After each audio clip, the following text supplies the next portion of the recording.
Hey, everybody. Thanks for joining me today. Taking time out of your busy schedule to take a few minutes to look at some comic books with me. I appreciate it. And this is Cheap Comic Collector, and this is episode number 225. And so one thing I wanted to share with you before I got started today is I found a channel, a comic book channel, that I should have looked up the name. I can't think of the name right off the back. It's you know what? I'll look it up real quick.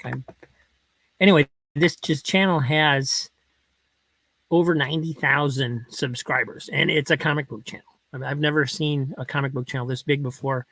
I thought it was a different channel. I found it about a week ago, and I lost it because you know how when you get to the end of a YouTube video and sometimes it changes to another channel, it just automatically goes into another video, and you think you're still on the other channel. So I missed. I got confused over what channel it was. I found it again this morning because they posted a new video. I had subscribed to it, but then I lost it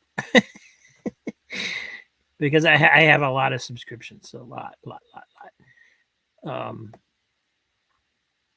Oh, it's not coming up. Why isn't it coming up?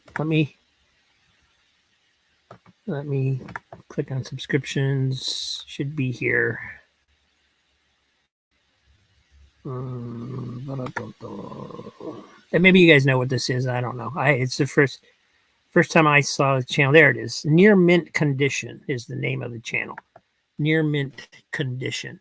And he has a lot of subscribers. Let me click on the video. It'll probably start playing, so there'll be some noise, but 93.1 thousand subscribers this guy's got.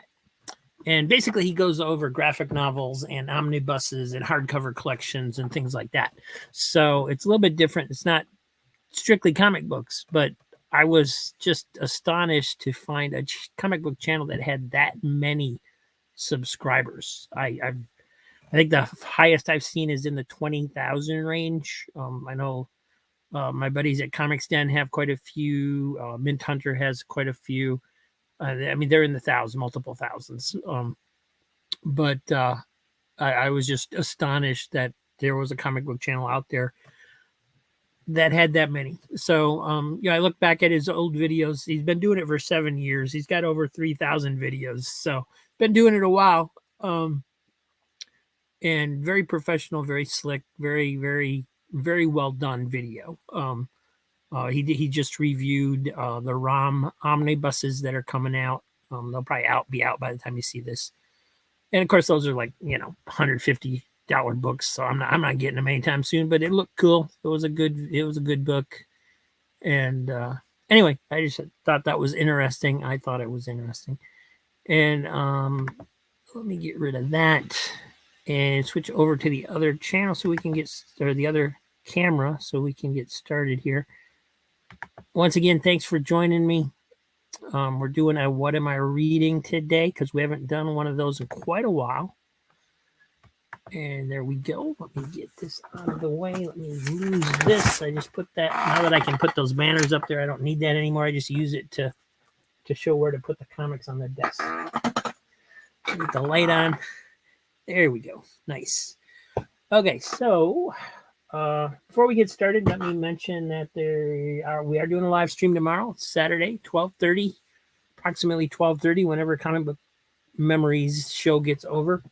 And it's a claim sale. There will be $2 books again. The shipping is free, and to the United States. And we've been doing pretty good on the claim sales. We've done 2 so far while I'm recording this. The one tomorrow will be number 4, and we're doing pretty good. Yeah, I'm impressed that as well as we're doing. So join me for that. And if you can't join me, you can always watch it later and claim some books. About half the sales are actually coming in after the live stream is over from people who watch it later because they don't have the time on Saturday to watch it right away. So feel free to do that and still claim some books. And yeah, we'll just get started here. So I started reading Fatale. I got number 1, number 2, and then I thought I had a whole set, and for some reason I didn't. I thought that's why they were in my reading pile. But it's jumps for like 4 issues to 6, 7, 8. Jumps number 9, so we got number 10, 11, 12, and then it goes to 19. I think there was 24 altogether in this series. So when I realized I didn't have all of them, I only read the first issue. I didn't finish reading them because I didn't have them all. And but it looks to be a pretty good story. It starts out at this guy's funeral, and this guy and it's done by Ed Brubaker and Sean Phillips, and it's very much kind of at least this first issue is very much a film noir story. You know, some of it's based back in older days, like in the 30s or something. And anyway, this guy's at a friend of his dad's or uncle's funeral or something. Sorry, I read this a few days ago, so I don't really remember exactly. But he meets this lady at the funeral. She talks to him a little bit. And then he's going through some records, and these guys in black here are after something, so they attack. She shows up to rescue him. They drive off and get in a car wreck, and he winds up in the hospital. And he's looking through, pictures and stuff of his grandpa's diary or something, and comes across his photo, and it's his, it's his. He inherited the guy's estate is what it is. And so she's in the photo with this guy, and then it goes into chapter 1, and this is back, it jumps a little bit. This is back in the 30s, or no, actually this is 56. Sorry, it seemed like it was 30s when I was reading it, but this jumps back to 1956, and this is the same girl that many years earlier with the person whose estate he inherited. And so then it tells this story, and it gets a little gross. There's some blood and stuff, but and it talks about the war and Nazis and stuff. So a little bit of adult situations because they're sleeping together, but it's a good story. Now it's a little hard to follow because of it jumping around time periods. But it's not badly written. It's just they do it on purpose because you're supposed to be trying to figure it out, right? You're supposed to be trying to figure out what's going on. It's a mystery story. So very well done. But like I said, I only read the first issue, and that's all I read. So because I don't want to skip. It seemed like a story that you'd really needed to read through and get all of it. So, but it was good. I would have kept reading it if I had all of them. This is number 1. This is number 2, number 6, 7, 8, 10, 11, 12, 19. So like I said, it's got 24 issues altogether. First issue was great. I really enjoyed it. It's just I don't have enough of them to read the whole thing. So, and then from 2016, we got Action Lab Dog of Wonder number 1. So this was fun. This was put out by Action Lab Comics, and so this is the story of Lucky, and he's his name's Lucky, but he's not getting adopted. People don't like him, so they're gonna have to put him down, and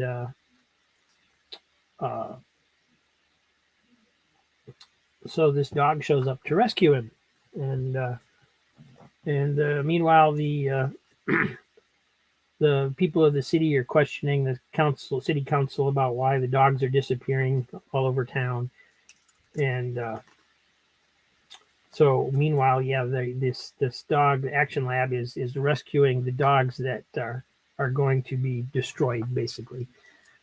So this is him here,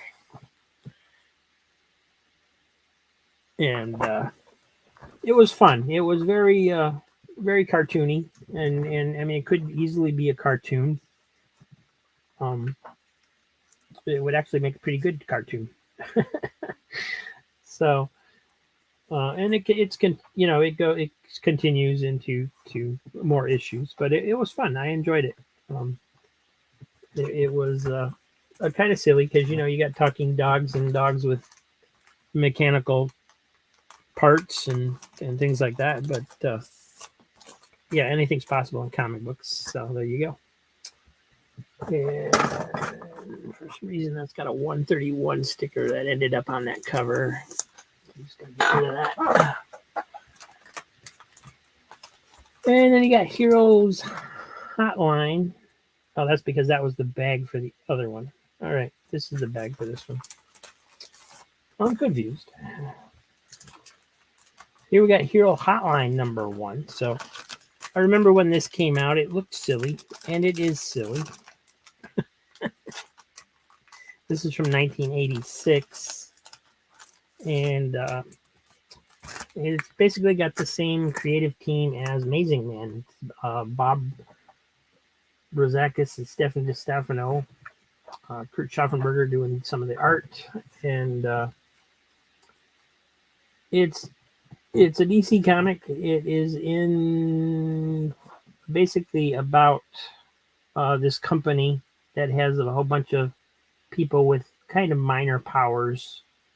And they work for this company, the Hero Hotline, where people call in with what they think are emergencies. But basically, what it turns out is there's a cat up a tree, or they lost a diamond ring down a grating, and things like that. So it's very much kind of done like it's a situation comedy, but with people with powers. So it's different. It's not laugh out loud funny. It's humorous. And then there's a thing in the back that kind of shows you the characters, which is why I didn't go over them in the comics. So you got Suze, which is basically a computer that monitors the heroes when they're out on call. This is Stretch, who obviously has stretching powers, and Voiceover, who is basically a ventriloquist. And then there's a Diamondette, who has she can slice through anything with her judo powers, basically. Got Hotshot that shoots fireballs. And then there's this invisible character named Fred, where you don't know if he's real or if he's just a creation of Voiceover, the ventriloquist. Sorry, just going to get this out of the way there. And then you got Microwavabelle, who is basically the mom character of the group. She kind of looks after everybody, but she has microwave powers. Private Eyes has no powers himself, but he created these glasses, which are basically microscopic with different lenses and can look through walls and things like that. And then Mr. Muscle, he has he can't make up his mind what his name's going to be, but basically he's super strong, and he uses like 4 different names just in this issue. And then there's some other characters that haven't showed up yet in this issue that they talk about, but they show this guy on the last page called Snap You. Don't know what that is. So it was odd. It was different. I don't know. I don't know if I liked it or not. I'm not really sure. I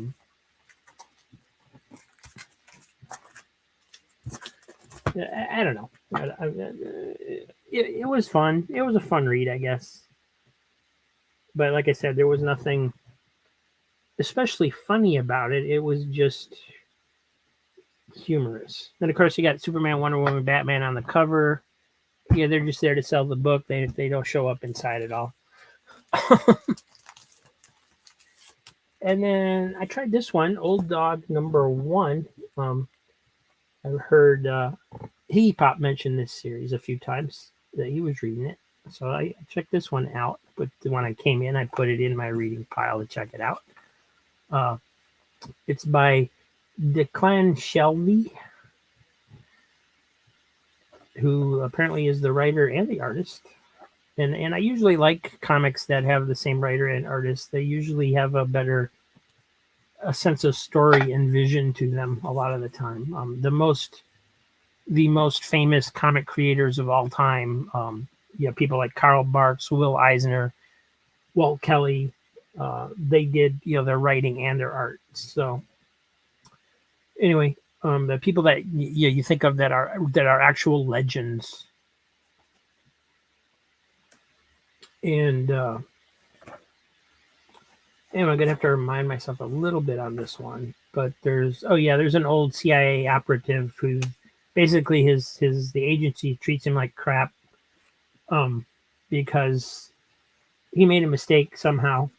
He's kind of washed up. He's just putting in his time to retirement, and he goes on a mission with these other guys, but he's basically just there to watch the truck, and the other guys end up getting slaughtered, so he has to go in and fight, and so he gets caught in this explosion, and then he wakes up, and all of a sudden he's important because he got some kind of powers from this explosion.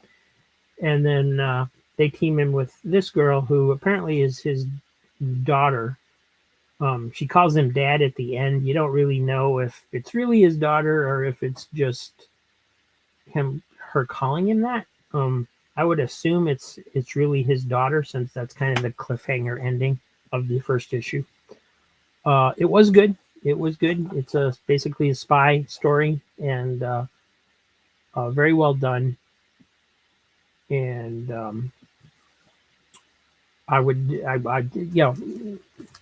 as they come across, as they arrive, I would definitely continue reading these. So that's good. And then my biggest joy of the ones I've read recently has been this one, Uncle Scrooge #131 from 1976. I think that's 76 or 78, 76.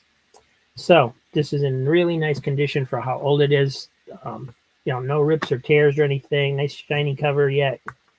And it actually has a Karl Barks Uncle Scrooge story in it that I do not ever remember reading. Now, I've read a lot of Karl Barks, so it's possible that years and years ago I have read this. But I don't think so. I do not remember it.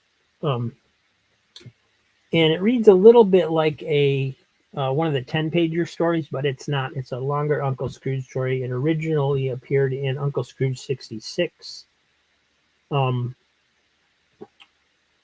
Basically, Uncle Scrooge is trying to enter a horse race because he wants the prestige and status that comes along with it, and of course the business deals. And so he buys, they throw him out because he doesn't even have a horse. He's trying to enter the race before he even has a horse. And they throw him out, and so he goes and he buys the horse that won the last two races.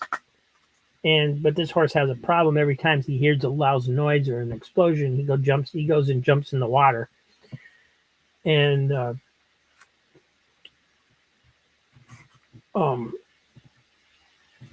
so anyway, there's different gags that they go along, but in the course of taking care of the horse, the nephews discover that it's actually a robot. There's there's gears and stuff inside it. It's not a real horse. So they're trying to figure out what to do about that. And there's the running gag throughout the story where he goes and jumps in water every time he hears a loud noise. So it turns out that all the horses are robots. That all of the people are cheating with robot horses. So that means Uncle Scrooge can still compete because everybody else is on the same playing field. So the Beagle Boys have an interlude where they've invented some kind of explosive called Beaglemite, which they're going to use to, of course, rob Uncle Scrooge's money bin while everybody's at the horse race. And